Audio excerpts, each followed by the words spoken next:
The dining hall is lively this morning, filled with the voices of the chattering family. The four of them have been discussing some kind of upcoming ball, but my thoughts were elsewhere. No matter how hard I try, I cannot decipher the image of the rain running down Fritz's cheeks like tears. Fritz was smiling by the end of the night, but his sadness still seems to linger. I have to find some way to help him overcome it, but how? Oh, Emily, it's been so long since I've seen you, child. How are you? Mika? Oh god, you, Rod. Mika. Rod's voice was loud enough to break me from my reverie. I look up at him, startled. He just rolled his eyes before going back to his breakfast. Your play sprites. We wanted your opinion on the theme for the upcoming ball, dear. My opinion? I do not care what sort of theme it has. The servants began to clear breakfast from the table. Father reminds me for a council meeting later in the day before excusing himself. Ophelia is quick to follow, saying she needs to work on plans for the ball. I am left with Emily and Rod. So, how's Sir Fitzgerald doing? Fine, I think. You think? He has been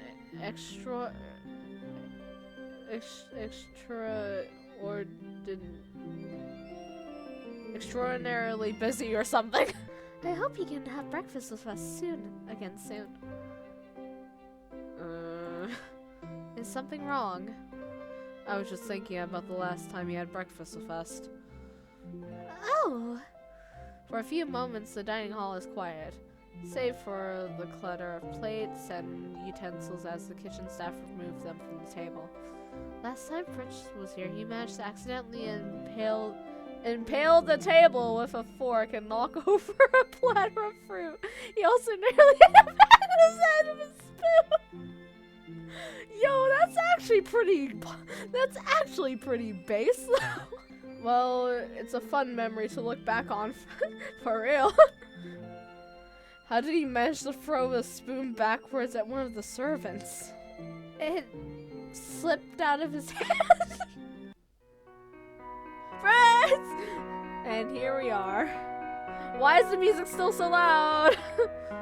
After leaving the dining hall, I went to the front gates to meet Fritz, who was there just after 10, as promised. He walked me to the edge of the forest along with the three of his most trusted guards. As soon as we reached the clearing, he told the guards to scatter. Today was the day he teaches me how to defend myself. Is there a reason you brought other knights with us? To watch the perimeter, just in case.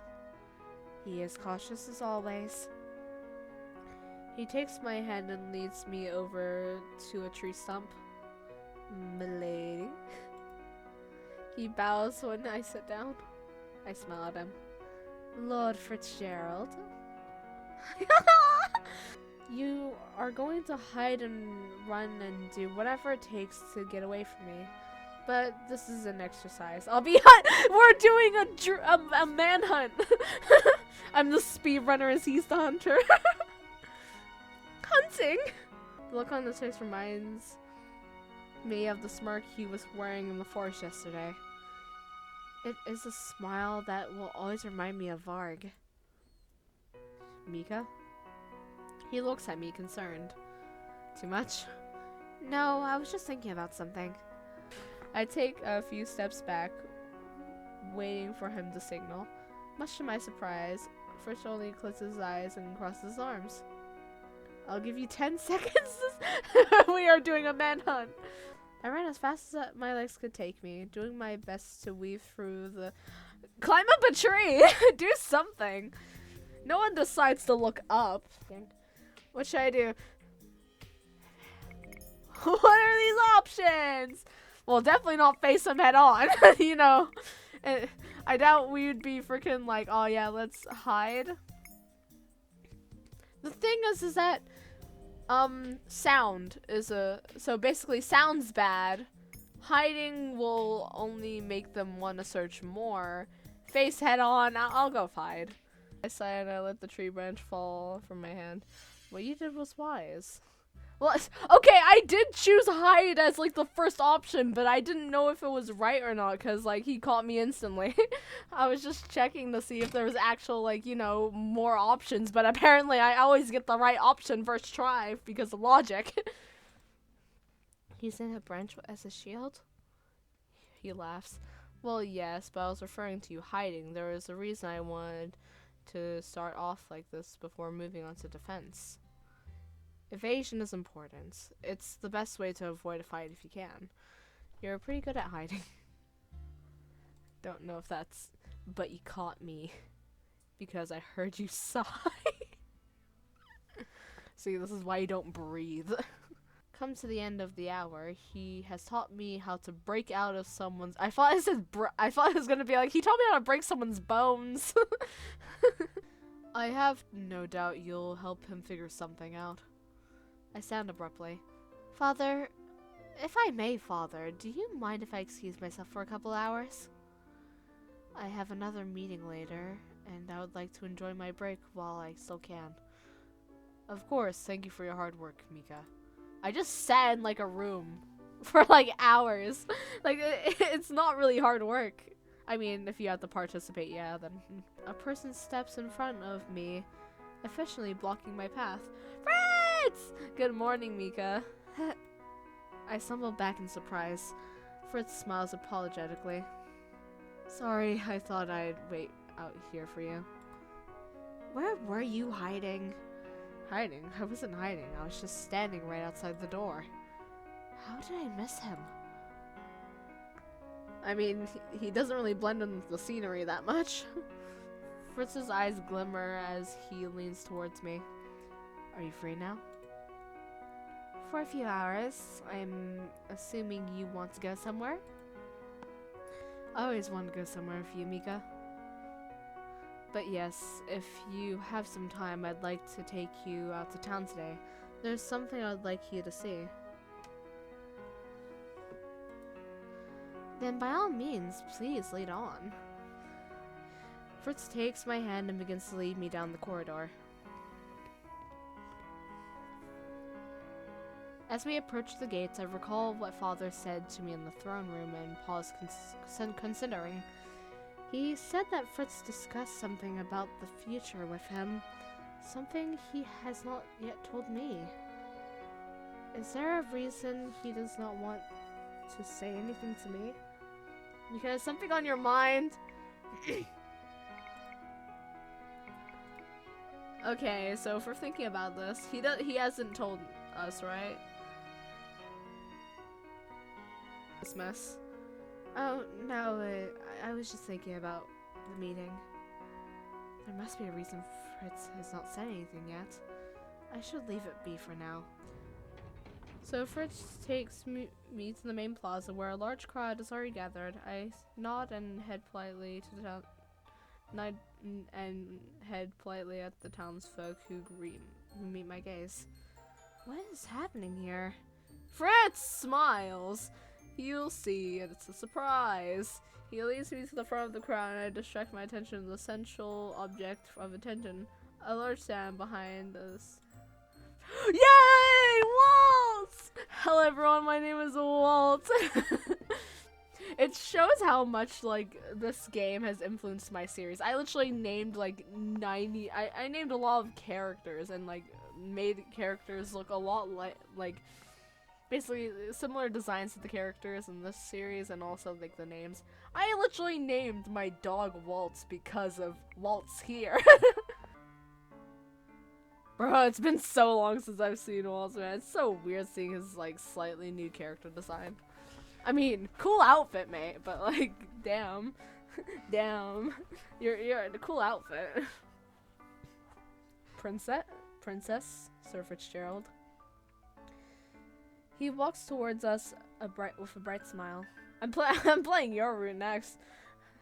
His one's canon, after all. I heard about the kidnapping. Oh god. Rumors spread fast in NGL. I'm so sorry. Bruh. You do not need to apologize. Walt shakes his head. Bro, what are these new character sprites? They're not bad and all, but like, they are quite questioning. I mean, we got the side profile. You're bearing a guilt you don't deserve. What happened 2 years ago was Lady Parfait's decision, not yours. Given the circumstances, it was the only thing that could have been done. Exactly. Fritz is quiet for a few moments as he considers. In the end, he asked if I would be okay accompanying to his home for some tea. I nod my approval, and the both of us begin to make our way there. Why are we back here? I know you, and your problems are never petty, Fritz. So please, talk to me. You know you can tell me anything. Aww. Thank you, Mika. Maybe it would help if I start from the beginning. Beginning? Have I ever told you why I decided to become a knight? No, you haven't. You were not forced into it, were you? No, I wasn't. Fritz lowers his teacup and stares into it, his eyes filled with melancholy. It's always melancholy. Melancholy. Slowly, I slid towards him and leaned my head on his shoulder. Aw, is it the CG I think it is? Yes, it is! Yes, it is! Yay! Aw. It's always such a cute. Oh my god, yeah. Back when I was a child, there was nothing I loved more than listening to my father talk about the nights. Because he had such long days, I was usually stuck at home with the servants. They didn't interact with me much, so I was usually lonely up until the moment my father returned home with his sword in hand. When he came back, he would tell me stories over dinner. He used to tell me tales of knights in shining armor, of men who protected the kingdom with their lives. He told me about the noble counselors and of NGO's honorable king. The pictures he painted were filled with chivalry and heroism. For a few minutes, Fritz was quiet, his eyes clouded with memory. I loved him so much, and I was always proud to be his son. That didn't change even when we grew distant. I had always thought my father's dedication to putting the kingdom first was admirable. Later, when I decided I wanted to become a knight, my father trained me. He allowed me to use his own sword. The day he was made commander, we celebrated with the same tea. He drew us away from me with a sigh. Suddenly, he looked stiff. Back then, everyone thought of me as a shadow. They said I had no individual aspirations, that I may as well just be a copy of my father. I think I proved them right when I followed in my father's footsteps and joined the knights. When I learned that I was to become the princess's own personal knight, I didn't mind being compared to my father. All of my priorities shifted to you. I saw the way you closed people off, the way you were compared to your mother and I. He sighs and picks up his tea. I understood because my whole life I too had been compared to my father. Yeah. The truth is, Mika, I'm terrified to what comes next. I am nothing without my sword and armor. Those people were right. I aspire to be like my father, and even when he is gone, I took up his mantle as commander without complaint. I followed his footsteps exactly, and now Now that I have to give up my responsibilities, I have only you. That is what I've been wanting for years, but he sinks even further into the cushions, his gaze forlorn. Forlorn? Forlorn? Okay. Now that I'm no longer your personal knight, I have nothing to offer you, Mika. Don't do this. Don't do this to my heart. Hey, stop. His voice is small and weak. I love you so much, but I'm not good enough for you. I have no plans for my future. Nothing else that can be nothing else that I can be beside your knight. What am I without my title? No. My whole life I have been trying to live up to others' expectations. First my father's, then the king's, and now yours. Stop! And I have never been good enough. Stop. Don't do this. Don't. Stop. I set my tea down so I can look into his eyes. Fritz, it's not true. There is more to you than your past. You have the entire future ahead of you. You can be yourself without anyone ruling over your life. Fritz looks at me. The expression on his face is so gloomy it makes my heart sink. Yes, that terrifies me. Because who even am I, Mika? When I do not answer immediately, Fritz leans in forward and grabs my hands. Do you know who I really am, Mika? Do you know what sort of person I am beneath all these expectations? I am a selfish fool. Stop! Fritz, I've known you for a long time, a longer time than most people. I squeeze his hands and look at him confidently.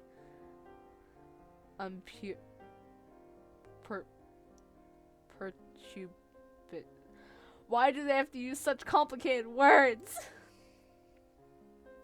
No matter what side of yourself you show me, and no matter what you decide to do with your life, I will always support you. I will always love you. For a long moment, the two of us just stare at each other. Fritz's expression is carefully blank, as if to conceal his emotions. May I ask you a question then? You have to promise me you answer truthfully. I promise. He hesitates, but only for a few seconds. Did you ever love Varg? I saw this too in the previews. What? The minute Fritz mentions the name, the present falls away from me. Can't take something from nothing. Some part of your precious Fritz became me, princess. There was already something dark and twisted in his soul. The curse just brought it to life, and now I'm here. I guess his emotions about you are too strong. It's rubbed off on me, and now I'm stuck caring about you too. Stupid. We both know who you'll choose when the time comes. Back then, I did not want Varg to exist, because if he did, he would drive Fritz away. The small, dark part of Fritz would overwhelm everything else that he was. That was what scared me most about Varg. Mika? What is this option? What are these choices? The thing is that, like, okay, let's think about it, let me think about it, like, logically. from what he is saying, from what that flashback just showed, basically, Varg is technically Fritz's kinda realish personality. So, underneath all of this, what do I say? What do I say? We're going with. I'm checking both options. I'm seeing what would happen. Yeah. I loved him. Fritz looked at me. So, honestly, if I'm being honest, yeah, that is his personality though. So it's like, yeah, why wouldn't? But you always said. I put my fingers to his lips. I did not love Varg for himself, but because he was a part of you. Fritz stares at me, obviously puzzled. I remember when Mithros told me that Varg was slowly taking over your mind. I remembered how terrified I was. Do you know why? Fritz says nothing, only looks at me mournfully. Because even though Varg was a part of you, I did not want him to take over your conscience. When Varg disappeared, I knew he would be going back to you. But if you had disappeared, Fritz, Varg would have only ever been a distorted fraction of what you were. He was never meant to exist on his own. But still, Varg was a part of you, and I loved him for that. Fritz's expression crumbles as he pulls away from me. Mika? Though I know you're far more complex than just a single facade, I accept that part of you. That's why you asked, isn't it? Fritz smiles. It was half-hearted, but still better than his earlier hints. Thank you. Ha! I am so good at this. I spend the remainder of my free time at Fritz's side, wondering if there is anything I can do to help him beyond the assistance I have already offered. Whoa! Chapter 4.